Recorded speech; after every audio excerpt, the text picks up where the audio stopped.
তিনটে বড় খবরের আপডেট নিয়ে আপনাদের সামনে হাজির হয়েছে আপনাদের বন্ধু অধ্যাপক আব্দুল হালিম। প্রথমেই যে খবর আমরা দেখব, এই মুহূর্তে তেহরানে অবস্থান করছেন নরওয়ের উপবিদেশ মন্ত্রী আন্দ্রেয়াস ক্রাভিক। ছবিতে আপনারা দেখছেন আন্দ্রেয়াস ক্রাভিক এবং ইরানের বিদেশ মন্ত্রী সৈয়দ আব্বাস আরাগচি, তারা দুজন একটি কূটনৈতিক বৈঠকে ব্যস্ত।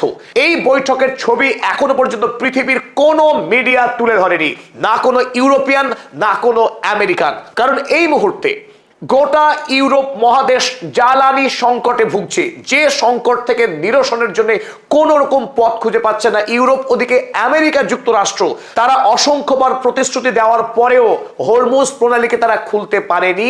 তাই অগত্যা এই মুহূর্তে গোটা ইউরোপীয় মহাদেশের প্রতিনিধি হিসাবে নরওয়ের উপবিদেশ মন্ত্রী খোদ তেহরানে উপস্থিত হয়ে বিদেশ মন্ত্রী সৈয়দ আব্বাস আরাগচির সঙ্গে গোপন বৈঠক সম্পন্ন করেন। আগামী দিনে ইউরোপ মহাদেশ কোন পথে জ্বালানি পেতে পারে, কিভাবে রক্ষা পেতে পারে এই মহা সংকটের হাত থেকে। কারণ ইউরোপ মহাদেশ কোনোভাবেই আমেরিকা যুক্তরাষ্ট্রের উপরে ভরসা রাখতে পারছে না।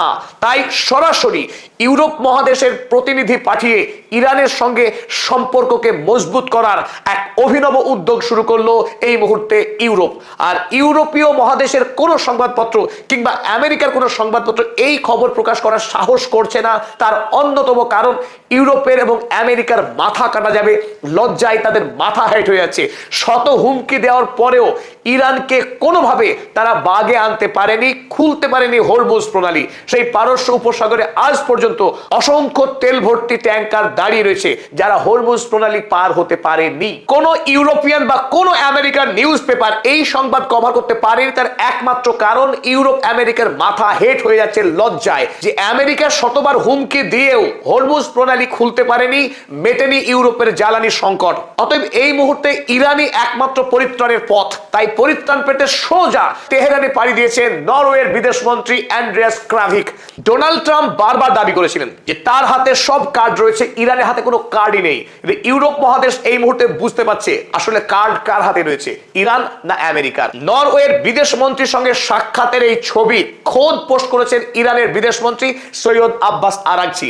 এমনকি পশ্চিমী দুনিয়া যে কোনো সময় পাল্টি মারতে পারে, এই ছবিকে ফেক বা এআই এর ছবিও বলতে পারে। তাই সৈয়দ আব্বাস আরাগচি তার নিজের অফিসে যখন আন্দ্রেয়াস ক্রাভিককে স্বাগত জানাচ্ছিলেন, গোটা মুহূর্তটা ক্যামেরা বন্দী করে তার নিজস্ব টেলিগ্রাম চ্যানেলে পোস্ট করে দিয়েছেন। আর আব্বাস আরাগচির টেলিগ্রাম চ্যানেল থেকে আমরা এই ছবি এবং খবর সংগ্রহ করেছি। চলুন এবার দেখে নেওয়া যাক দ্বিতীয় গুরুত্বপূর্ণ খবর। ইতিমধ্যে আপনাদের আমরা জানিয়েছি যে আমেরিকা এবং ইরানের মধ্যে যে শান্তি চুক্তি হওয়ার সম্ভাবনা ছিল, সেই সম্ভাবনা সমাপ্ত হয়েছে। অর্থাৎ ইরান এবং আমেরিকার চুক্তি কোনোভাবেই সম্ভব নয়। তাহলে যে যুদ্ধবিরতি চলছে আমেরিকা এবং ইরানের মধ্যে, সেই যুদ্ধবিরতির ভবিষ্যৎ কি? তার উত্তরে ডোনাল্ড ট্রাম্প জানালেন গতকাল যে সেই যুদ্ধবিরতি এই মুহূর্তে সবচাইতে দুর্বল, ম্যাসিভ লাইফ সাপোর্টে আছে। অর্থাৎ এই রোগীর বাঁচার সম্ভাবনা 1% অনলি। যে কোনো সময়ে আমেরিকা ইরানের মধ্যে চলা যুদ্ধবিরতি ভেঙে যেতে পারে, শুরু হয়ে যেতে পারে যুদ্ধ। চলুন আমরা দেখে নিই ডোনাল্ড ট্রাম্প কি বলেছেন। Trump has said the ceasefire with Iran is unbelievably weak. আমেরিকার সঙ্গে ইরানের যুদ্ধবিরতি এই মুহূর্তে অবিশ্বাস্য রকমের দুর্বল।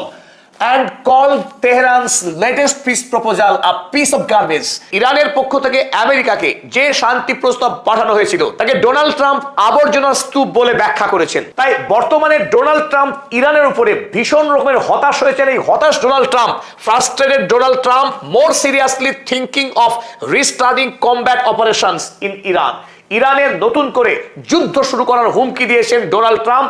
এমনকি শুধু যুদ্ধই নয়, হরমুজ প্রণালীকে খোলার জন্য তার প্রজেক্ট ফ্রিডমকে তিনি যে সাসপেন্ড করে রেখেছিলেন, সেই প্রজেক্ট ফ্রিডমকেও তিনি এবার আরো সম্প্রসারিত করে নতুন উদ্যোগে শুরু করতে যাচ্ছেন ইউরোপের একাধিক বন্ধু রাষ্ট্রের সহযোগিতা নিয়ে। এ কথাই দাবি করেছেন ডোনাল্ড ট্রাম্প, আর সেই খবর ছাপা হয়েছে আনাদোলু আজান্সিতে। আর এই প্রেক্ষিতে যখন আমেরিকা আবারও যুদ্ধের দামামা বাজাচ্ছে, যে কোনো মুহূর্তে ইরান হামলা করতে পারে, এই খবর যখন আকাশে বাতাসে, ইরানের পক্ষ থেকে প্রথমবারের মতো দাবি করা হলো ইরান এবার পরমাণু অস্ত্র তৈরি করবে। তারা তাদের দেশে থাকা 60% এনরিচড ইউরেনিয়ামকে এবার সরাসরি 90% এনরিচড ইউরেনিয়ামের ক্যাটাগরিতে এবার আপগ্রেড করবে। আর এই পথে সরাসরি হেঁটে ইরান এবার পার্লামেন্টে বিল পাস করতে চলেছে। আর একথাই জানালেন ইরানের পার্লামেন্টারি কমিশনের স্পোকসপারসন ইব্রাহিম রেজাই। স্পষ্ট করে জানিয়েছেন আমেরিকা এবং ইসরায়েল যদি আবারও ইরান আক্রমণ করার স্পর্ধা দেখায়, তাহলে ইরান আর পরমাণু অস্ত্র তৈরি থেকে এক পাও পিছু হটবে না। তবে যখন সৈয়দ মুজতবা ইরানের সর্বোচ্চ ধর্মীয় নেতা মনোনীত হয়েছিলেন, সেই সময় পদাতিক চ্যানেলের পক্ষে আমরা দাবি করেছিলাম ইরান এবার অফিসিয়ালি সরকারিভাবে পরমাণু অস্ত্র তৈরির পথে হাঁটবে, কারণ মুজতবা খামেনি বরাবরই কঠোর অবস্থান নিতে পছন্দ করেন। তবে এই প্রেক্ষিতে চলুন আল জাজিরা কি লিখেছে আমরা দেখে নিই। Tehran warns of 90% uranium enrichment if attacked again by US and Israel. সেই কথাই খুব স্পষ্ট করে ইরান জানিয়েছে যে তেহরান এই মুহূর্তে 90% ইউরেনিয়াম এনরিচমেন্টকেই পাখির চোখ করেছে। যদি আমেরিকা এবং ইসরায়েল ইরানকে আক্রমণ করে তাহলে সরাসরি পরমাণু অস্ত্র তৈরির পথেই হাঁটবে Iran. We will review it in the parliament. অর্থাৎ খুব শীঘ্রই ইরানের পার্লামেন্টে 90% ইউরেনিয়াম এনরিচমেন্টের বিষয়টি তোলা হবে বলেই দাবি করেছেন ইব্রাহিম রাজেই। তবে অনেকেরই প্রশ্ন, ইরান পারমাণবিক অস্ত্র বানাবে শুনে আসছে বহুদিন থেকে। আসলে ইরান কেন এতে দেরি করছে বা কেনই বা তারা পারমাণবিক বোমা বানাতে পারছে না? পরমাণু বোমা বানানো বৈজ্ঞানিক দিক থেকে যতটা শক্ত, বৈশ্বিক আইনকে মান্যতা দিয়ে এই পরমাণু বোমা বানানো তার চাইতে অনেক গুণ কঠিন। ইরান যে কঠিন সময়ের মধ্য দিয়ে যাচ্ছে, সেই অবস্থায় আকস্মিক যদি পরমাণু বোমা বানানোর পথে হাঁটে তাহলে তার জন্য আন্তর্জাতিক বিশ্বে আরো কঠোর অবস্থায় পড়তে হবে। সুতরাং ইরান এই ক্ষেত্রে অত্যন্ত সতর্কতার সঙ্গে পদক্ষেপ গ্রহণ করছে। চলুন এবার দেখে নিই তৃতীয় গুরুত্বপূর্ণ খবর, যে খবর আমেরিকার ওয়াল স্ট্রিট জার্নাল ফাঁস করেছে।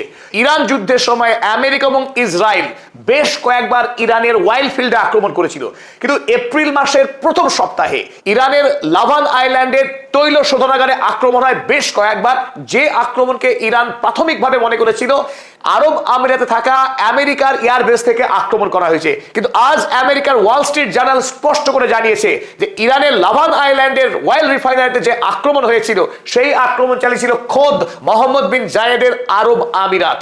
আরব আমিরাতকে বর্তমানে ইরান কেন ইসরায়েলের জায়নবাদী রেজিমের অংশ বলে মনে করে তার আরো একটি হাতে গরম প্রমাণ পাওয়া গেল। তাই এই মুহূর্তে ইরান মধ্যপ্রাচ্যের এই আরব আমিরাত রাষ্ট্রকে সরাসরি তার দ্বিতীয় গুরুত্বপূর্ণ শত্রু রাষ্ট্র বলে মনে করছে। চলুন টাইমস অফ ইসরায়েল একই খবরে তারা কি লিখেছে আমরা দেখে নিই। UAE secretly launched strikes on Iran during war. যুদ্ধকালীন সময়ে আরব আমিরাত গোপনে গোপনে ইরানের উপরে আক্রমণ চালিয়েছে। অ্যাটাক ওয়াইল রিফাইনারি। তারাও জানাচ্ছে যে ইরানের তৈল শোধনাগারে আক্রমণ করেছে আরব আমিরাত। The United Arab Emirates carried out military strikes on Iran, making it the only other country to join United States and Israel in its war against the Islamic Republic. তাই গোটা মধ্যপ্রাচ্যের একমাত্র ব্যতিক্রমী আরব রাষ্ট্র আরব আমিরাত, যারা ইরানের উপরে আক্রমণ চালিয়েছে ইরান যুদ্ধে। তাই মধ্যপ্রাচ্যের রাজনৈতিক অবস্থা ক্রমশ ঘোরালো এবং জটিল হয়ে যাচ্ছে। যদি দ্বিতীয়বারের জন্য ইসরায়েল এবং আমেরিকা ইরানে এসে আক্রমণ করে তাহলে মধ্যপ্রাচ্যের এই আরব আমিরাত রাষ্ট্র সরাসরি যুদ্ধে জড়িয়ে যাওয়ার বড় সম্ভাবনা তৈরি হলো। ধ্বংস হয়ে যেতে পারে দুবাই বা আবুধাবির মতো শহর। সকল দর্শককে আরো একবার ধন্যবাদ জানিয়ে শেষ করলাম এই নিবেদন।